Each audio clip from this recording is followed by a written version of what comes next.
I have the privilege of working closely with the New Zealand Green Building Council, Brad, and their toolbox of green building certification tools. It is my pleasure today to introduce you to Brad Crowley, who will be discussing the benefits of green building certification, presenting a few of the different rating tools managed by the New Zealand Green Building Council, and talking a little bit about the latest update to the Green Star tool.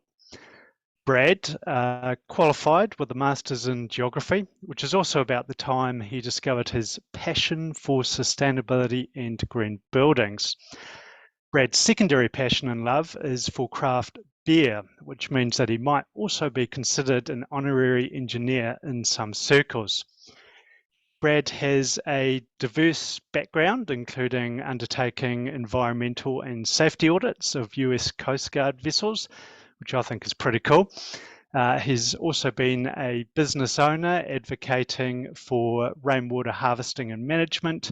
And just prior to joining the New Zealand Green Building Council in his current role, was a maritime officer and sustainability champion with Maritime New Zealand.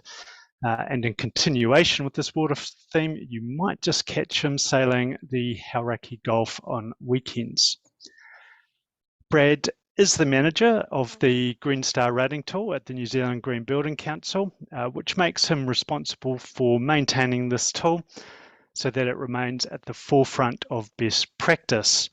This means he spends a lot of time talking in consultation and seeking feedback from the building industry and subject matter experts on the suite of the New Zealand Green Building Council rating tools in order to guide the development, evolution and future of these tools. His presentation today on the future of Green Star buildings should take around 30 or so minutes, and at the end of this presentation there'll be plenty of time for questions and answers, so please type those in as they come to you. And over to you, Brad, to take it away. Great. Thanks so much, Tim. A fantastic introduction. I appreciate it. Yeah, it's truly a pleasure to be here with Engineering New Zealand. I've kind of been associated with engineers most of my life, both consulting engineers and actual engineers on ships. So anyways, it's great to be speaking with you all today. My name is Brad Crowley. I'm the Senior Manager of Buildings and Communities at NZGBC. So I take care of the rating tool for both new builds and for communities. And this is our slogan for NZGBC: all homes and buildings in Aotearoa are green and sustainable, making healthier, happier New Zealanders. And those are some of our rating tools that we use below. So just real quick about what we do. I mean, you all probably know us about our rating tools in the bottom right, which is great. And what we find is really important about the rating tools is when we get pushback from industry or from the government that's saying, oh, this or that's too hard, we can actually show that, no, this is actually being done already voluntarily by the industry, and we need to be moving to this direction of actually making our buildings better and greener, such as a building for climate change.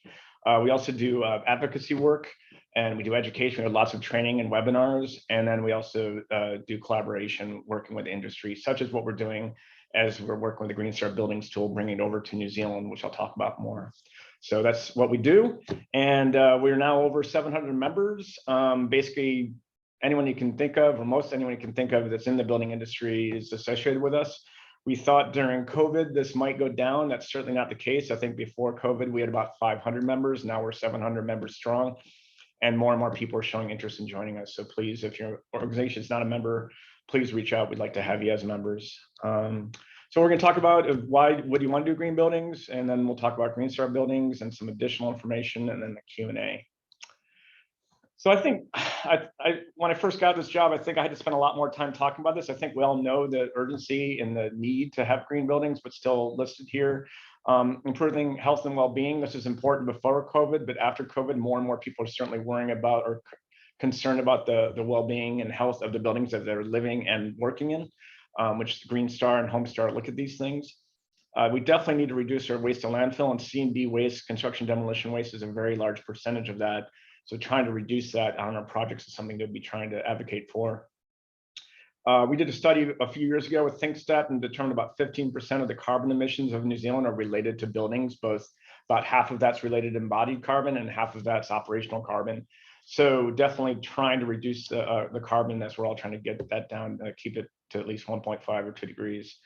You know, this is an old slide. It's saying communities seeing more floods and droughts. Well, you know, I don't have to say much more than that of what happened a couple of weeks ago. We've always had a stormwater credit. Hopefully more and more people will be thinking about how can they deal with stormwater in a very green or proactive and progressive way rather than just putting in pipes. So I hope we see more of that interest and more of that happening here in New Zealand. Several local governments are doing climate change declarations. We've got the Building for Climate Change building code changes. TCFDs, if you don't know what that stands for, I definitely recommend you look into it. It's Task Force for Climate-Related Financial Disclosure. The government, we're the first country in the world that's requiring the top 200 companies in New Zealand to do one of these. So this is basically reporting what are the risks related to both physical and transitional risks to climate change. So we're definitely finding more and more organizations that might not have reached out to us in the past or come to us now because of this. And then we got green finance. We're expected to grow from $1 trillion to $92 trillion. Kiwi Bank and ANZ Bank now will give you a very nice low interest rates if your building is going to be 5 green stars. So we're seeing more and more people come to us because they're getting better loans because their buildings are green. So there's all sorts of vectors that are kind of encouraging people to think about rating their buildings now, including these on the slide. And there's just some more other impacts that we have. There's a thing called GRESB or GRESB. It's green real estate.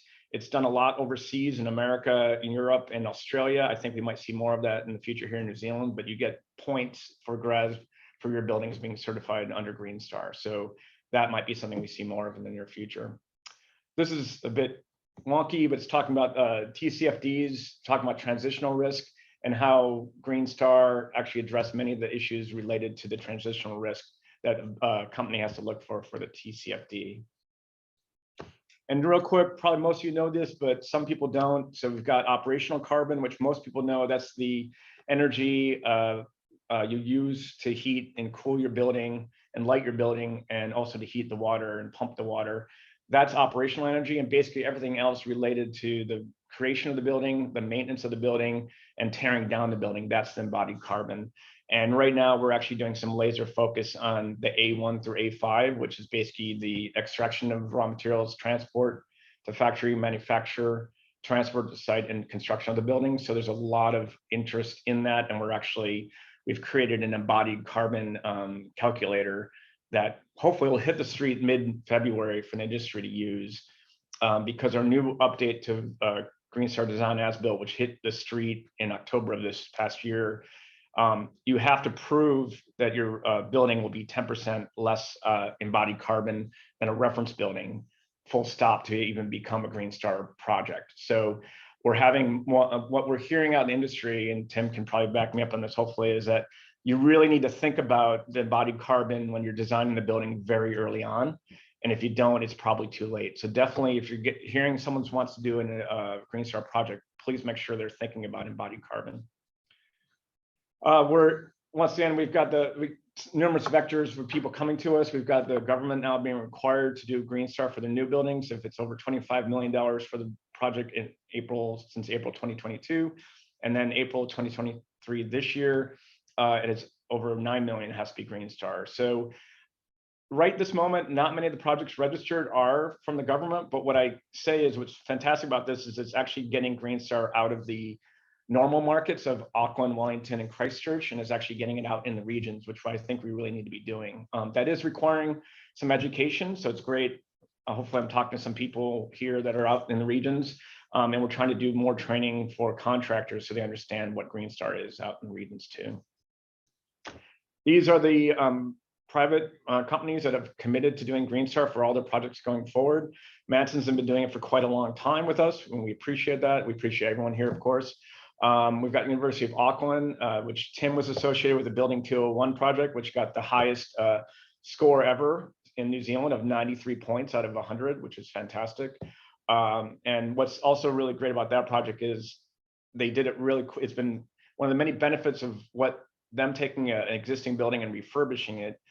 A major refurbishment was, of course, it was done in a much quicker timeline, but also much lower embodied carbon related to that. So I think we're going to see more projects actually looking at doing major refurbishments rather than just knocking down buildings and putting new ones up, which I think is a good thing for many different reasons. This is a Masons Brothers building. Hopefully, if you've been in Auckland, you've been here. It's a beautiful building. They took once again, an existing warehouse that had kind of reached its end of its life, and they earthquake strengthened it and made it into a really beautiful building. Mac has their offices here in Auckland.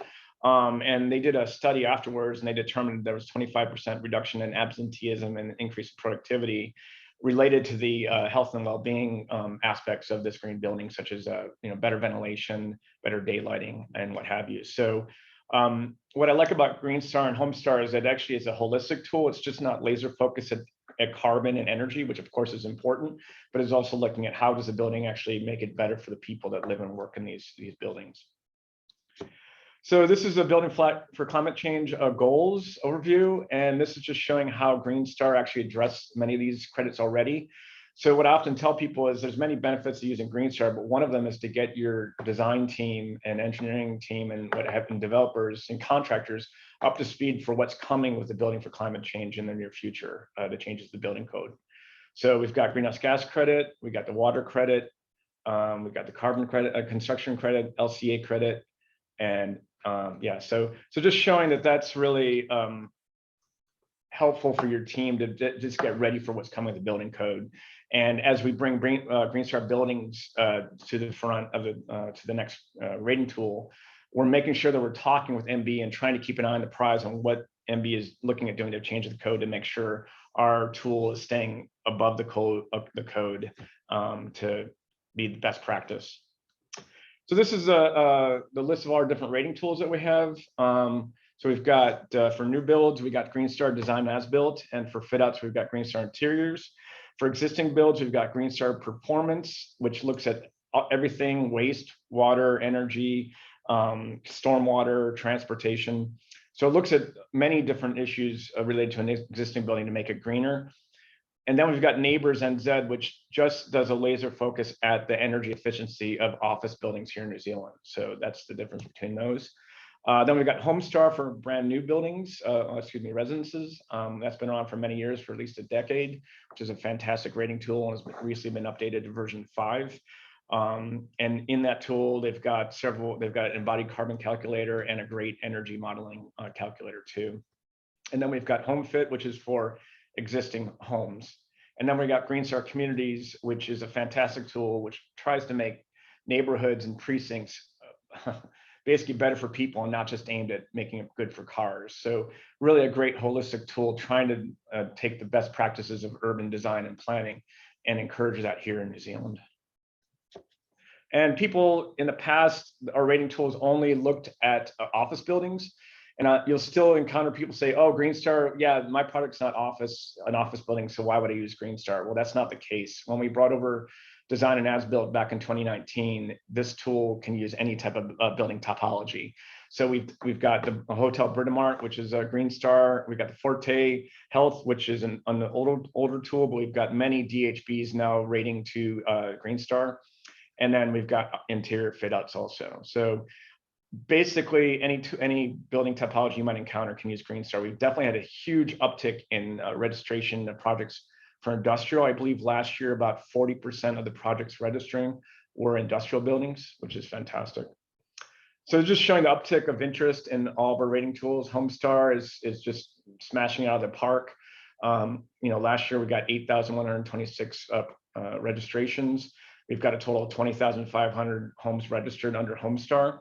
For GreenStar, we've had a huge uptick. Our average used to be around 20 or so per year. And the past few years, it's been going up. Last year, we had 62 projects registered. This year, halfway through our fiscal year, we're already at about 70 projects registered, and we're expected to probably get about 90 this year. So huge uptick of interest in people wanting to register with these rating tools. Real quick, GreenStar Communities, just want to talk about it because I think it's a great tool. I'm not sure how applicable it is for you guys as engineers, but maybe we're seeing more and more projects registering to it. And so for both infrastructure and for the buildings, this is something that you might be hearing about. So it's a rating tool. So it's basically, it tells you what is expected of a green precinct. So it's common language for you all to be working with. And it raises awareness about sustainable places, and it recognizes projects that are doing really progressive, positive things. The great thing about this tool is actually isn't just laser focused at environment, it's looking at kind of the bigger picture of sustainability. So it's governance, livability, and economic prosperity. So definitely being rewarded for doing outreach to the communities to make sure that they're actually happy with the new development that's happening, for example. So it's a really holistic, dynamic tool that is happening more and more. We've got about 8 projects registered here in New Zealand right now. This is a great one. This is the Peacock project down in Hamilton, doing some really progressive stuff, taking some farmland and turning it into a really pretty dense development, really focused on mass transit and bicycling, but still, of course, cars can get there, but it's definitely trying to encourage people to use mass transit and biking and walking. Doing some really smart stuff with stormwater and also still making them parks so people can, amenable, nice places to live. So I'm a bicycle advocate. I ride my bike, and they've got a really cool roundabout that bicycles go underneath, which I think hopefully we could see more of that happening here in New Zealand. So definitely, if you get a chance to check that out, that's still in the early stages, but doing really cool things down there. So Green Star Buildings, that's the next rating tool we're working on. So I have to mention that, I want to mention that NDY has been a fantastic sponsor to help us out with this. So we appreciate their help, and also RDT Pacific. So thank you to both of them. So as mentioned, we brought Green Star Design as Built over from the Green Building Council of Australia in a 2019. It had been around in Australia since 2014, so it's already been in Australia and bedded down for quite some time, and we brought it over in 2019. And then we did an update to it in this past year in 2022, which required a few things, including, like I mentioned, having to do with embodied carbon calculation for your project. So that's what we've done recently. And now this is the timeline of the bigger picture for Green Star Buildings. So Green Star Buildings was started in 2018 in Australia, and they released it back in 2021, and it became the law of the land in Australia in end of 2022. So now if you're going to be registering a project in Australia, you'll be using Green Star Buildings. Anyways, showing the timeline for us, we've got in April 2022, we released Design as Built version 1.1. And then in October, we basically retired version 1.0 of Design and As Built. So now the only tool you can use for a new build right now is Design As Built version 1.1. Back in October, we started consulting with the industry about how we can make Green Star Buildings from Australia work for the New Zealand market. So we heard we heard feedback from the industry, and now we've been processing that feedback. And we sent it out to some technical experts to have suggestions as to how we need to tweak the credits for our industry. So we're going to continue with that. Then we're going to release a draft of that around June to industry. So we definitely would like to hear feedback from everybody. So keep your ear open around June or so for that draft of the tool. And then by early 2024, we'll launch Green Star Buildings. And then by early 2025, Design as Built version 1.1 will be retired. So that means you can register to version 1.1 up to probably about March of 2025. And after that, you're going to have to register to Green Star Buildings. So what is Green Star Buildings? Well, actually, wait a second. Let me talk about this first. So in the past, we had our legacy tool. That'd be Green Star 2009 or Green Star 3.2. That tool, you could either register your project to the design rating or to the built rating. And they were kind of two separate ratings and certifications. Under Design as Built, you could do design rating, but you have to do the built rating, and they're kind of combined together. And you can do a built streamline. So if you do a design rating, you can just basically, as long as you get those credits approved, most of them can be moved over to the built rating, and you have to just prove that nothing's changed for the project. Under Green Star Buildings, it's not the design certification goes away. It's just going to be called Green Star Designed. So you can still have it reviewed, but it's not going to get a certificate per se. And all you're going to get a certificate is for the Green Star Built rating. So that's just a little bit different of what's happening in the future. So what does Green Star Buildings do? What's so important about it? Why do we need it? Well, as mentioned, Design as Built, which we brought over from Australia, that was first made in 2014, and we didn't bring it over until 2019. So there's a bit of a 5-year lag between the two countries across the ditch. And so we want to kind of keep up with what GBCA has been doing, and they've been keeping the eye on what's going on worldwide. And these are the big things that they felt need to be addressed in the new rating tools. They updated it. So delivering a new definition of what a sustainable building is, meeting the Paris Agreement, making it climate positive, responding to sustainability megatrends, creating clear expectations for what a new building is, and delivering opportunities for supply chain transformation. So this is the 8 categories now that under Green Star buildings. You'll see, if you were to look closely, several of the one in the top section are kind of credits we already probably know about here in design as built, but it's more the bottom ones that are a bit new. So it's much more looking at not just the building, but how does the building interact with people and places? So how does the building interact with the neighborhood outside of the actual building? How does it affect people? So looking at sustainable procurement, looking at modern day slavery, things such as this. And also, how does the building impact nature and biodiversity enhancement? So it's definitely looking at what we need to be looking at and expanding the scope of what a green building actually is when it's rated. So, and this has been, they did, in the defense of GBCA, they did a lot of work looking at what's happening with other rating tools throughout the world and how they can keep up and stay abreast and actually even ahead of the rating tools such as LEED and what have you. So this is a Green Star roadmap for the net zero carbon. So this is the first one. This is talking about fossil fuel free. So basically, probably when we release this, a 6-star building will have to be fossil fuel free. That would mean that basically there's no gas connection. There are some caveats, such as probably emergency generators and things like that. We're seeing lots of articles already talking about why we should be getting away from electric ranges and stoves. Unfortunately, you might have seen what happened in America, so hopefully you don't have that type of pushback here, because I don't think it's necessary. And then talking about powered by renewables, which is a bit of an interesting one for New Zealand, because luckily we got our grid is like, what, 85% renewable already. So that's one thing we're gonna have to probably modify for the New Zealand market. Highly efficient. We've always made sure Green Star buildings are highly efficient, so that's not much of a change there. Built with lower upfront carbon emissions. We've already done that with version 1.1 with embodied carbon calculator, so we're probably gonna just lift and shift that one. And then offsetting with nature. So that's a bit controversial. Sounds like some people are concerned about, greenwashing with offsets. We're not going to let people just do offsets right away. They're going to have to do all this stuff first before they can think about doing the last little bit to do offsets. So that's something we definitely need to work with Toitū and other people in the industry here in New Zealand to make sure we're doing that properly. So I think we've already talked about this. In version 1.1, we've encouraged projects to get away from fossil fuels in their buildings. So definitely getting away from gas boilers, as you see in the picture here. And this is talking about the embodied carbon calculator. This is what's already happening right now in version 1.1. So as mentioned, for any project registering to 1.1 has to show that they've reduced their embodied carbon or upfront carbon, by 10% compared to a reference building. So we've been working with the industry with both the methodology document and with the calculator guide to explain what a reference building is and all that. So when we get enough data here in New Zealand to actually have a benchmark to say maybe 400 kilograms per square meter carbon emissions, we'll do that. But unfortunately, we really don't have that type of data yet in New Zealand. So right now we're going to be doing the reference building approach.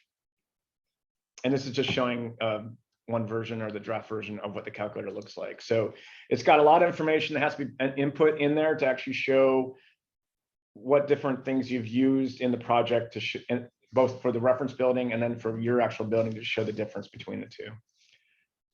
Already talked about that. So, and these are the mega trends. So climate action, resource and circularity, and health and well-being. So it's definitely looking at all these things, including circular economy, cradle to cradle, much more than what our existing tool does. So, and also community resilience, that's a big one, which obviously is important in the world we live in these days. And just showing that it's basically the way the tool is set up, it's split 3 ways. So it's not just putting all the emphasis on like embodied carbon or carbon, it's actually looking at other issues such as health and well-being and climate action. So in the past, I've had people say, so what's a Green Star building? We really, because we've got so many credits in Green Star, it can be many things, which is great. It gives a lot of opportunity for a project to kind of say, oh, we want to do this, we want to do this, and then strive to do that and prove that they did it using our tool. With that said, there's some things that probably should be in every green Star building to make people feel comfortable that these things at least have been addressed. So Green Star buildings requires 15 things that have to be done no matter what building it is going forward. I've highlighted in yellow the 5 things that we now require in design and as-built. So every design and as-built version 1.1 project have to address these highlighted sections. But the other parts of it are things that any green building going forward is going to have to do. Now, I'm pretty aware of what I think. I've listened a lot with the industry and worked with the industry about C&D waste. And as you can see up in the top line, it says that 80% of C&D waste has to be diverted from every project. Once again, this is the version from Australia. We've got to modify it from New Zealand. Sadly, I'm aware that unless you're in Auckland, you probably are not going to get 80% waste diversion of C&D waste if you're doing a greenfield site, just because most places throughout New Zealand can't actually recycle the or deal with the treated lumber or the jib, and that's usually a large percentage of what's in the C&D waste.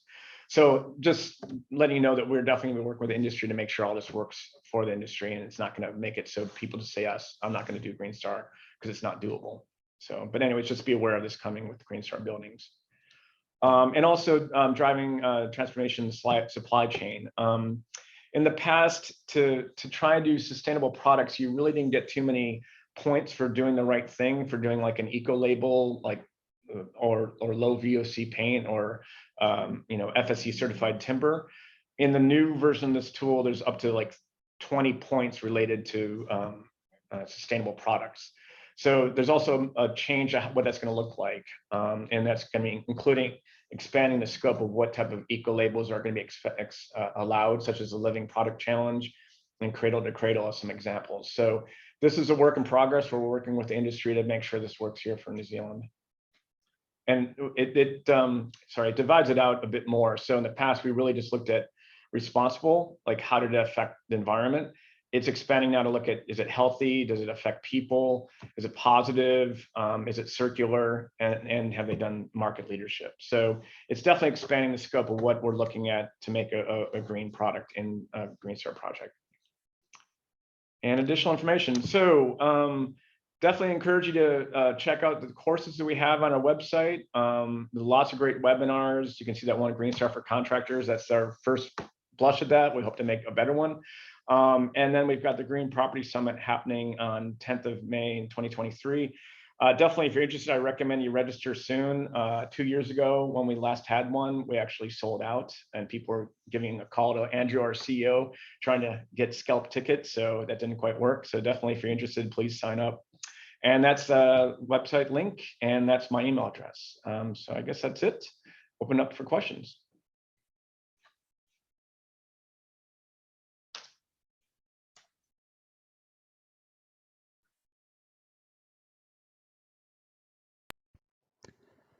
Thank you, Brad, for that presentation. There's obviously a lot of information there. I think for the audience, and a lot to take in.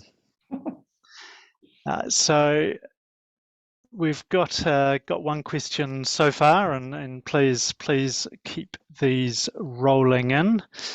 Let's have a look. So rainwater systems were made mandatory in 2012 in the capital city of India. So I'm assuming that's Delhi. And non-compliance attracts a penalty of 1.5 times the water bill.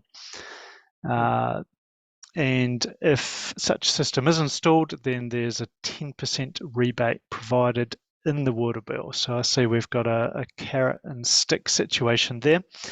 And it looks like separately another state has taken the bold step of making rooftop rainwater harvesting compulsory for new buildings, which I'm sure is music to your ears, Brad.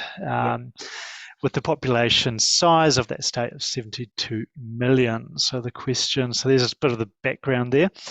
And the question is, are there any bold policies we can anticipate in New Zealand on rainwater harvesting? Oh, well, yeah. Well, thank you for getting something in my wheelhouse. That's very kind of you. I've honestly not been keeping track of what's happening in New Zealand, but I do think in the 8 years I've lived here, I think this rain event that happened recently has made people think much more about stormwater and how to deal with stormwater. And rainwater is just one of many tools in your toolbox of how to progressively, positively deal with rainwater. To deal with your rainwater, with stormwater. I found was interesting. People in Portland, which is a very Mediterranean climate, it doesn't rain over the summer, and that's when you want to irrigate your crops. It was really tough when people said to me, "Hey, I want to do a rainwater tank to irrigate my crops over the summertime," and I told them that heck, that's really not going to work. What does make a lot of sense though is why treat why have water that you could drink using to put it in a toilet and a cistern? It just doesn't make sense. So I think hopefully we might start seeing more of that happen where we use it for things such as that. I know the waste management project, the headquarters over in East Tamaki, they have a rainwater tank, a very large rainwater tank, because they've got a really big building. And they're using that water to hose out the back of their garbage trucks, which is a fantastic idea. That doesn't need to be drinking water quality. Don't need to really probably filter it at all. And yet you can actually do that to clean out the trucks to be able to do that. So I do think we're probably going to see more interest in bioswales or swales, eco roofs, and what have you. I'm kind of surprised I haven't seen more of it here in New Zealand, honestly. I think there's a lot of opportunities for all of those. I do think it means a lot of education. When I first started doing rainwater, people didn't really know how much water came off the roof and didn't really know it was a concern, because at least in Portland, they've got a combined sewer system. So unfortunately, stormwater and wastewater go together. And they'd have brown trout when they shouldn't have it in the rivers.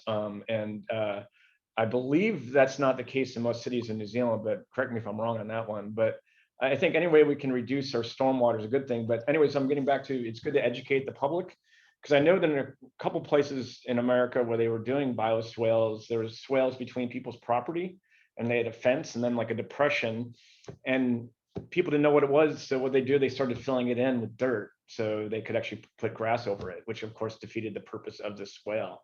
So I think we need to be doing more of these things, including rainwater, but we definitely need to be educating people also. Yeah.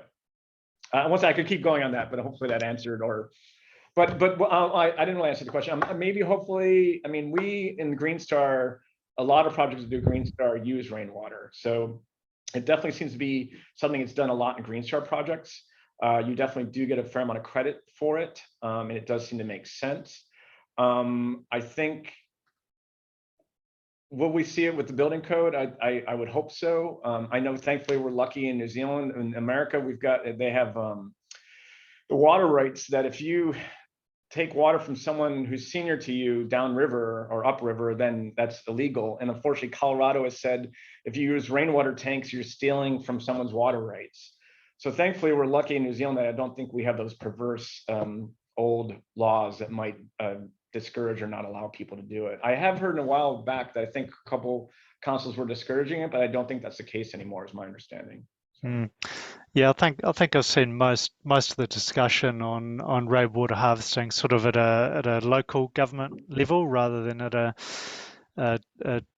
central or national government level. I know that there are obviously some parts of New Zealand where there may not even necessarily be a potable water connection available. So yep. I think Waiheke Island is probably well known for that. Yep. You need a rainwater harvesting tank just to get some water. We've got another comment here from one of our audience members, Gerard, who says that on Kapiti Coast apparently it doesn't allow anyone to connect directly to or connect their potable water to their toilets, so it must be a rainwater tank. So that sounds like a good hybrid situation where you'll use your non-potable water supply for your flushing water, which is great. And I know there's one of our engineers at Beckett sort of spent some time in Indonesia, and his view was apparently it's all non-potable water out of the tap, and you might, each of the homes just have a potable water filter on that supply for their drinking water. but I'm sure there's a certain level of risk associated with that. But yeah, I think we'd probably see. I think this also feeds into sort of the three waters conversation, and it'll be very interesting to see where that goes and over the next 12 months or so, because obviously I think any legislation around rainwater harvesting might be attached to three waters, which means it's going to come from Wellington, basically, rather than from our local councils where it has been. I know in Portland, I really tried to push it and didn't get very far. Is the development fees there? They have to pay for stormwater hookup and everything. If you can show that, my feeling is if you can show that you're reducing the demand on the system, you shouldn't have to pay as much in the development fees. So if you're doing a bioswale, eco-roof, rainwater tank, and you can prove that by doing that, you're going to reduce the need for a big pipe, my opinion is you shouldn't have to pay for those development fees. Yeah, and I think that's sort of partly answering the next question we've got, which is asking, have we seen any councils that have been helping or promoting these green technologies? And in my experience, I think I've only seen. I forget if it's the Wellington City Council or the Regional Council, but I do believe that there's I guess a reduction in their development charges for buildings which are Green Star certified, and yes. I think it's quite a significant contribution. It is like quite often. $100,000, I think, is for, don't quote me, but somewhere around there for Green Star in Wellington. That's correct, Tim. Yep. So I think across all of our council and local authorities, I don't think there's huge financial support available. I think what we're seeing is perhaps, I think the banks, as you mentioned, Brad, have sort of been quite active in this space, and we're actually starting to see discounts being provided in the loans and the money that is being lended. And I think these certifications also provide developers with access to green funds to contribute towards the development of a lot of these projects. So I think what we're seeing is it's potentially bypassing the councils and coming from the business community, which is great. Yeah, I mean, you really want the carrot rather than the stick, and the banks are giving that fantastic carrot these days, which I think is really great. Yeah. Okay, next question. Does this Green Star Guide provide a quick way of trying to gauge the embodied carbon of buildings? And second to that, how could we as engineers try to reduce the carbon emissions, and what kind of information can we look out for?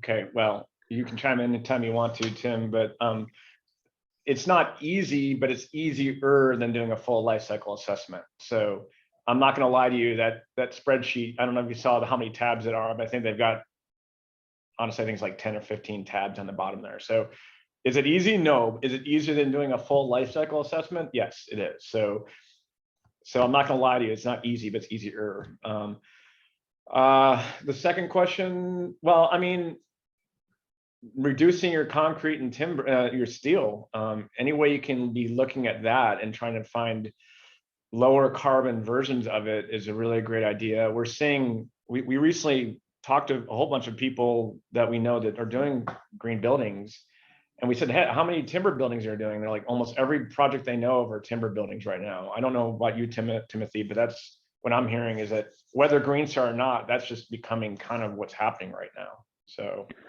yeah, no, I think we're seeing a huge uptake, at least within the sustainable building space, of timber in some way, shape, or form. So I don't think it necessarily means that the whole building will be constructed out of timber, but obviously that's the ideal outcome, I think.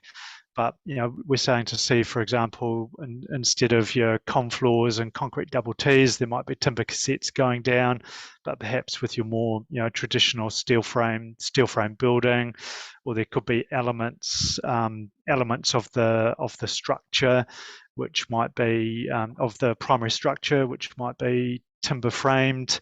They might keep a concrete core, but sort of timber around it.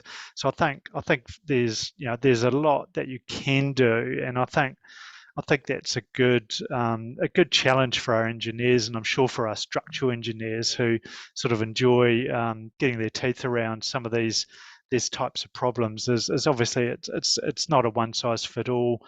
I think very much. With the Green Star tool, it's looking for a minimum reduction, and I think that reduction can very much be achieved with hybrid approaches, and equally, look, I think the industry is also rapidly innovating.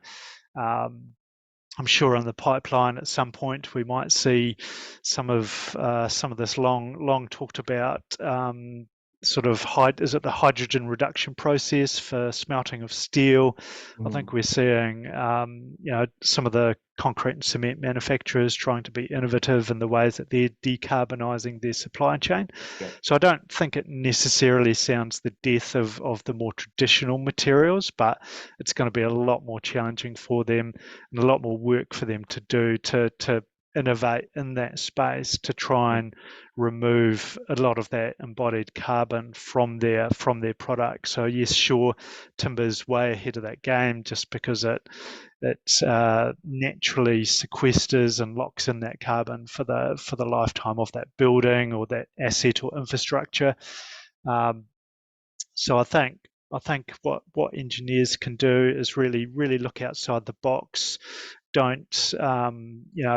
Don't think that it has to be timber, and if you can't just do timber, you've got to sort of throw that challenge out the window. I think there's many different ways to approach this problem, and the fact that the Green Building Council has been working hard to produce a embodied carbon calculator for the industry to use is great, because that hopefully standardizes the approach across the industry, which should give confidence in the numbers that are coming out.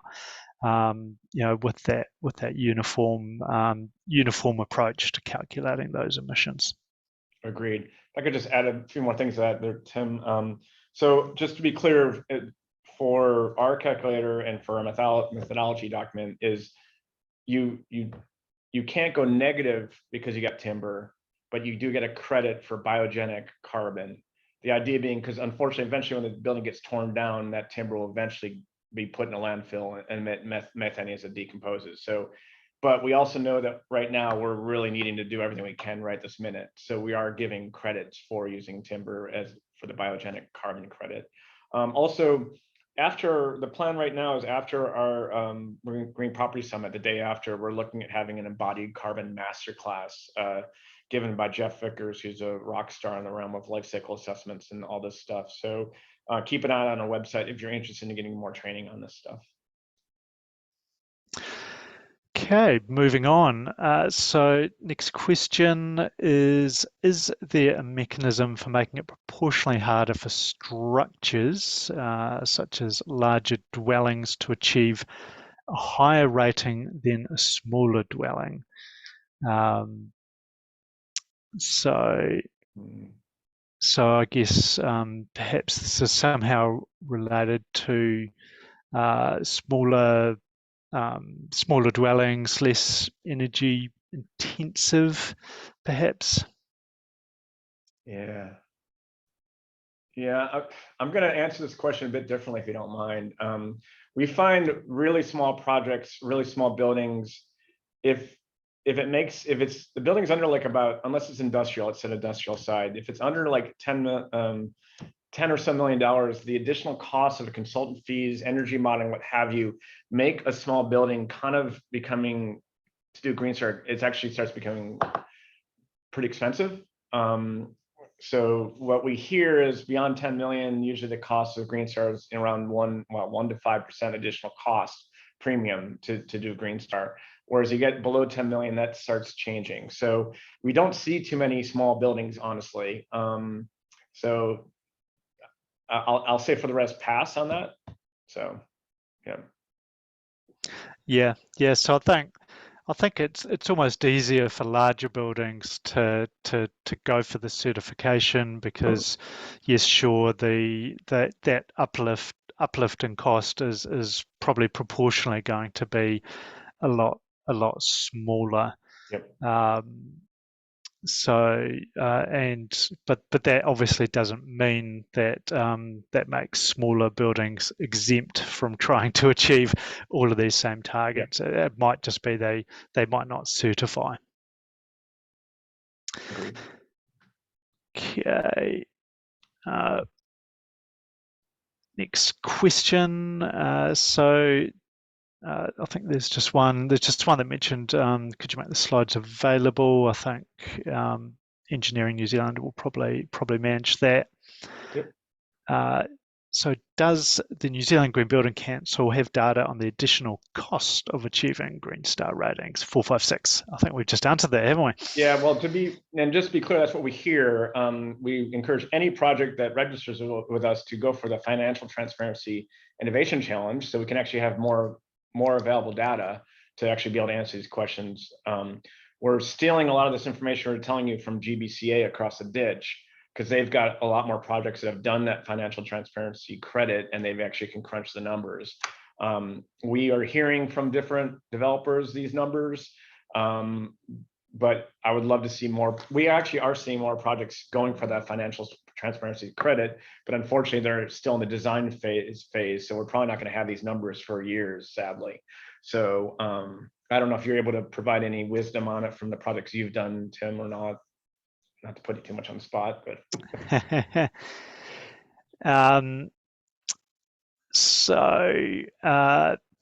yeah, I think we have been, that's something we encourage our clients to do is to provide that data.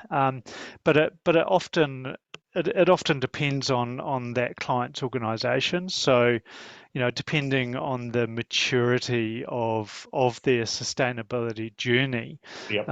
It could very much, their own in-house sort of sustainability standards could already be very much aligned with what the New Zealand Green Building Council is trying to achieve with their certification tools. So I have found that with some of our clients that can be quite an insignificant uplift in cost for them because their business as usual is very much aligned. But in other cases where perhaps that business or organisation isn't quite so far along in that sustainability journey, then that uplift in cost is probably going to be a lot more for them. So it very much is a range. It is a spectrum, and it will depend where you are or where your client might be on that journey within their organisation. Great, thanks, Tim. That's fantastic. Okay, next question. So here we go. Why would someone build a house and use a Green Star rating? Warm house will save operational costs, offset for having to use expensive or labour intensive materials. So I think here sort of the Green Star tools sort of aimed at commercial buildings. There's a separate Home Star tool for residential buildings, and I think you haven't really covered it in much detail here today, Brad. But the Green Building Council has been essentially developing a tool for homes, and I think up to version 5 is it now? Yeah, that's correct. And there's been a collaboration with the Passive House Institute, and so there's a specialist calculator there in terms of energy and heat loss, and So I think it is really a fantastic tool. So that's a tool you'll go to in the case of residential builds, and obviously that tool, much like commercial buildings, encourages or heavily encourages energy efficiency, lots of insulation, solar control, Thermal breaks, yep. thermal breaks, or elimination of thermal bridges. Right. Design out your thermal bridges, put in thermal breaks if you have to, and to trying to get that energy efficient house. So in terms of, I think there's sort of a question in there on sort of types of materials. I think that's very much left to the developer to decide what the best fit is in terms of materials for their building, in terms of maintenance. So obviously these tools very much encourage materials which with some kind of sustainability credentials. That could be reused materials, materials with pre or post-consumer recycled content. It could be materials with third-party eco labels. So whether that's environmental product declaration, which is really a transparency label. It's sort of telling you what is how much energy has gone into making that material, how much carbon was emitted, all the way through to the I guess Environmental Choice New Zealand, which is sort of an eco label which tells you it's best in class. Whereas an environmental product declaration will tell you what's in that material, but it's up to you to figure out whether it's good or bad. Yeah, and thanks, fantastic, Tim. Just to add to that, so Kāinga Ora, all developments done by houses built by Kāinga Ora are Homestar, and a lot of that only 50% of the projects registering, but many of the big developers, home developers, are using Homestar also. It's a holistic rating tool, just like Greenstar. Because it's a home, it's a little bit more checkboxy. It's not totally checked, but whereas we do a little bit more modeling work in Greenstar, a Homestar doesn't usually get in that type of detail, except for the Echo Modeler calculator we have now. So, yep. Okay. Okay, this is an interesting question. So, in a way, this is sort of what the Greenstar tool does already. So, saying one question was around what if we considered another avenue would be certifying design and construction companies rather than each building they construct? Well, we kind of do that with we encourage building companies to be ISO 14001. So that's sort of a way to show that you're a green construction firm. But I think every building is going to be different, and I don't see how we could really do that with a builder. Especially commercial buildings, you might be able to get away with like a residential if you just did a cookie cutter same. But we allow you to do different typology with Homestar. If you're going to do the same type over and over again, we make it much cheaper for you for that. But commercial buildings, you're rarely doing the same thing over and over again. So I don't think that would work, honestly.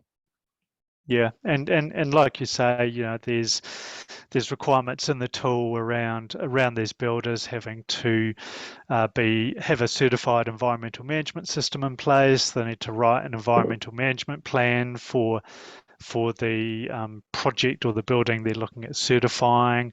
They're having to provide support for their staff, sort of which I think is, you could say in white collar employers, I think are quite advanced, and they provide good support for their staff in terms of their health and well-being. But I think the construction industry has sort of got a long way to go on that journey. I think we are seeing some contractors who are really who are doing really well in this space, but I think a lot of contractors, won't necessarily have those support systems in place for mental health, suicide awareness, physical exercise, nutrition, sort of all of these things you take for granted.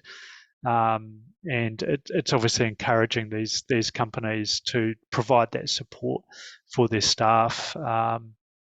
As part of these tools, which is what makes them so holistic. Yeah, I totally agree, Tim.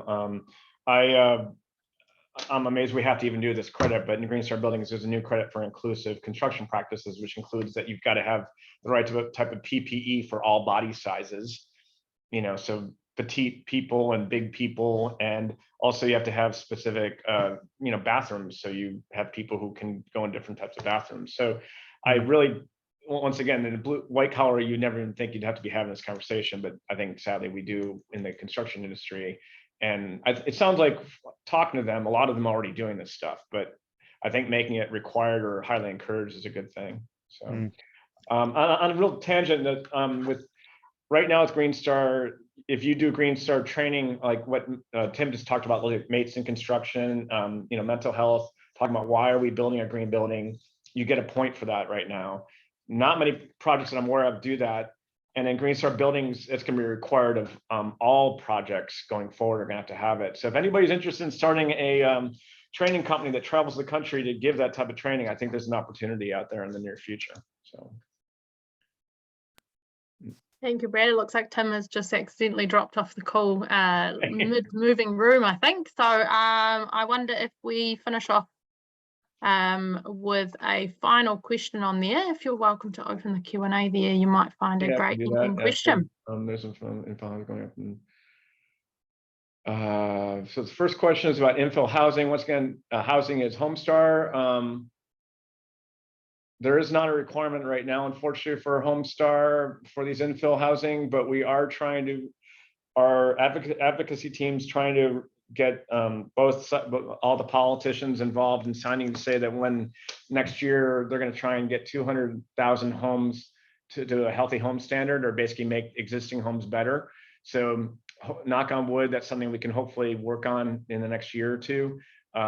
It's not very well, it's something that really needs to be done. We got a lot of really bad existing homes, and it's not always a great idea to just knock them down and put a new one up. We can make them better. And there's a lot of opportunity for new job skills and new companies to pop up to actually do that work. So a couple more about residential, which honestly is not my thing, so I'm going to skip it if you don't mind. The solar.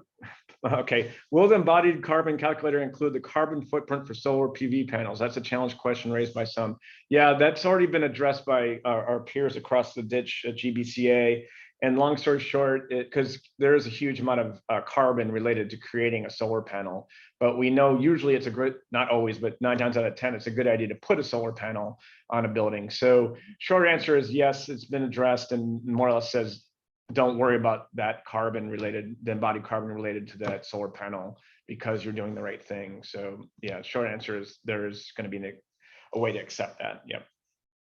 Awesome. And well, we've fired through all of those questions. I want to thank everybody in the audience for posing those questions. It really helps the conversation flow. And wanted to ask you, Brad, was there any final comments you'd like to add from the presentation today? Anything you'd like anyone to take away? And maybe Tim might come back on to say his goodbyes, but otherwise we'll finish up.